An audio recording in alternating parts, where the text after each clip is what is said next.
Olá a todos, este é o canal Geopoliticando e vamos direto ao assunto. Vocês que me acompanham desde o antigo canal Casando Verbo, que hoje talvez teria seus milhões de inscritos e que foi boicotado, vocês bem sabem disso, o que me levou a criar esse novo canal aqui, o Geopoliticando. Enfim, vocês sabem que desde a época eu nunca tentei trazer aqui para o YouTube meramente notícias. A gente sempre trouxe os fatos, sim, mas trazendo alguns tipos de observações, alguns comentários para que vocês pensem um pouco de uma maneira diferente do que aquilo que é dito na notícia. Hoje nós temos centenas, talvez milhares de canais falando de geopolítica, do tema que nós falávamos lá atrás, quando começamos com o Casando Verbo. Só que o que eu tenho notado nessas várias quantidades de canais, óbvio que eu não vejo todos, eu vejo um aqui, outro ali, vez ou outra, para ver o que as pessoas estão falando sobre esse tema que eu abordo. E o que eu tenho notado é que, invariavelmente, as pessoas se posicionam a respeito das guerras que estão acontecendo no mundo como se estivessem entrando, vestindo uma camisa de uma torcida, como se aquilo pelo qual elas estivessem torcendo fosse um mero jogo e não algo que envolvesse literalmente a vida e o sofrimento humano. E o que eu noto é que talvez façam isso por uma espécie de ignorância, talvez por desconhecer as coisas ou por uma insensibilidade, não sei. A gente sempre tem tentado trazer para vocês aqui uma situação que envolva, no final das contas, que mostre um lado oculto por trás dessas decisões, dessas coisas que estão acontecendo, né? E aí eu encontrei esse artigo aqui, que eu achei interessante trazer para vocês, porque ele também traz um pouco desse tipo de visão que eu tenho trazido para vocês aqui, dizendo que esse ataque a Israel ele é religioso, não no sentido religioso de religar a Deus, mas envolvendo uma determinada espécie de crença. Eles dizem aqui que esse ataque estaria destinado a despertar o Messias, que uma parte do Islã chamaria de Mahdi. Na comunidade fechada nós falamos sobre isso, mas vamos ver o que o artigo aqui diz sobre isso. Ele diz o seguinte: é perfeitamente compreensível que a maioria dos ocidentais acredite que o atual ataque do Hamas a Israel em 2023 seja simplesmente desejo de vingança e raiva pelas condições de Gaza. Esse é o discurso de 99%, quase 100% dos canais que hoje em dia falam de geopolítica, de política internacional e que estão abordando o tema. Praticamente todo mundo diz a mesma coisa.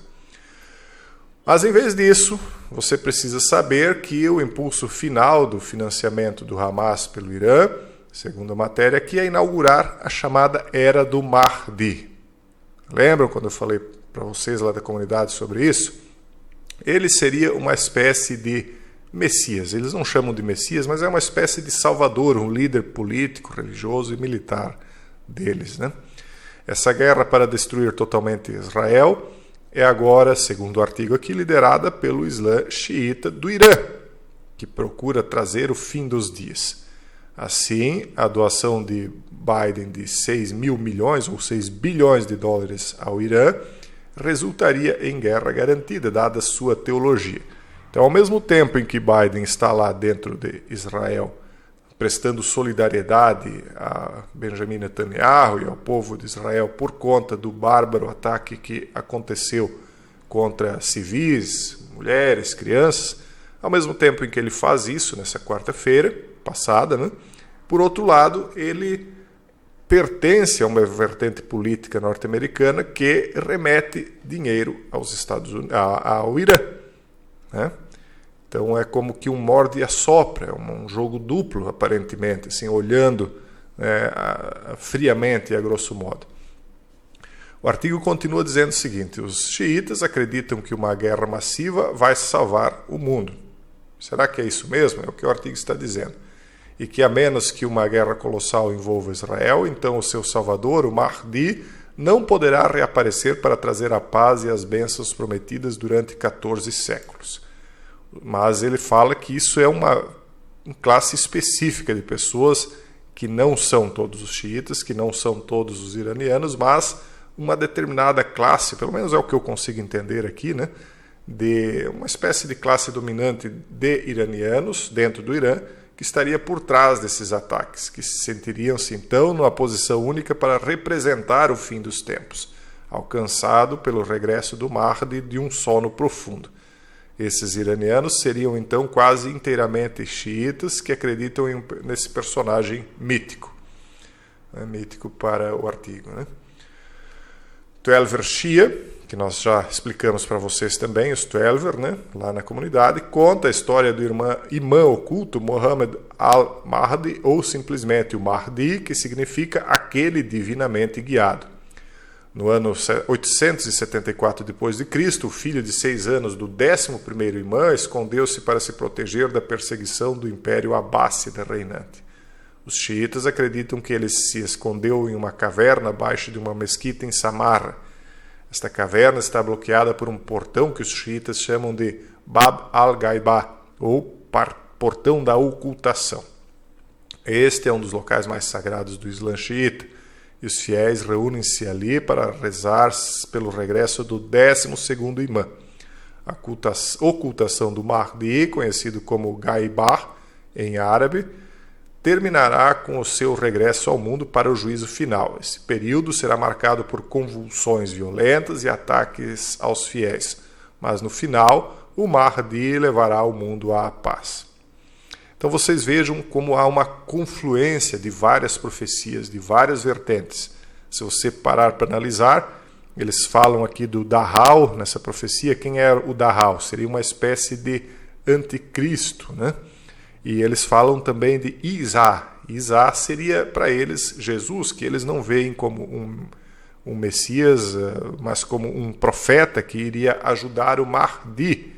Então eles encaixam o anticristo como Dajjal, o Jesus como Isa, ou Isa, e o Mahdi então como o profeta ou o imã, que levaria então a liderança desse mundo islâmico, a implantar a paz no mundo. Então vocês vejam que há uma confluência de determinadas profecias que vão se encaixando mal e mal. Se você conhece as profecias cristãs, você vê que há algo que vai se encaixar nisso. Se você conhece as profecias hebraicas, a mesma coisa, até porque as profecias hebraicas são provenientes da profecia, aliás, as cristãs provenientes das hebraicas.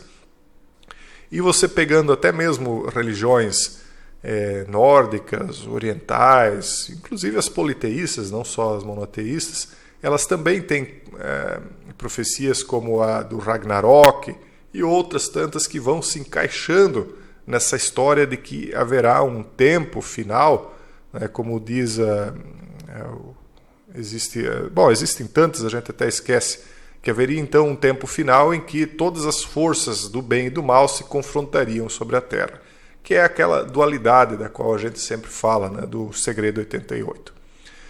Então o artigo aqui continua dizendo que esse desejo fervoroso do Irã de libertar o curativo do Mahdi, de curar o mundo e trazer a paz, ironicamente, teria de que, para isso, destruir todos aqueles que não o seguissem, como frequentemente explicado pelo ex-presidente iraniano Ahmadinejad, e teria dito, segundo o artigo, que o seguinte: o ex-presidente Ahmadinejad disse que, abre aspas, a República Islâmica não tem outra missão senão preparar-se para o estabelecimento de um governo mundial, enquanto o imã Mahdi dirige e administra o universo.